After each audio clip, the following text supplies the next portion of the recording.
Ngoja nikufundishe jambo. Kuna jamaa mmoja alikuwa na mtoto pamoja na punda. Yule jamaa yeye na mwanawe walimpanda punda wakawa wanatembea. Walifika njiani wakakutana na binadamu wa kwanza. Akamwambia aisee, haki za wanyama nchi hazifanyi kazi. Yaani wewe na mwanao mnampanda punda mnyama.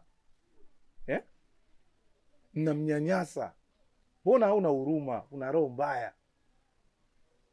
Basi yule bwana kwa maneno yule binadamu ikabidi ashuke na mwanae watembee huku punda wamemshika.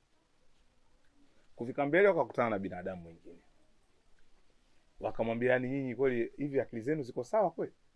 Yaani unatembea na mtoto akaja kwa punda yupo. Maana yake nini bwana? Pandisha mtoto kwenye punda. Hiyo ndio kazi ya huyu punda. Basi yule bwana ikabidi asikilize maneno ya yule binadamu. Akamchukua mwanawe akampandisha kwenye punda. Wameenda mbele wakakutana na binadamu mwingine. Akamwambia sasa kuna sababu gani ya kuwa na punda? Punda kazi yake ni kubeba mizigo. Sasa wewe unatumia akili ya namna gani? Yaani mtoto kapanda juu ya punda wewe unatembea na miguu. Kwani punda akakwambia kwamba mimi siwezi kukubeba? Panda kwenye punda. Yule bwana ikabidi apande kwenye punda.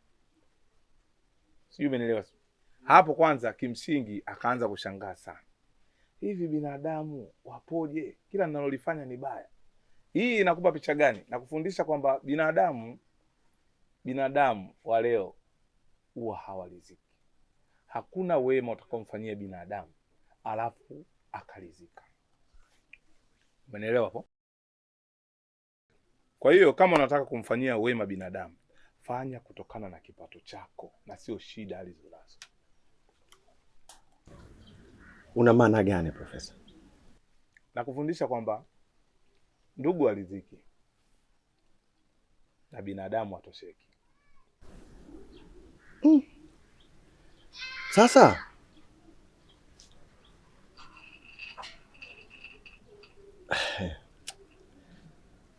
umenichanganya kidogo.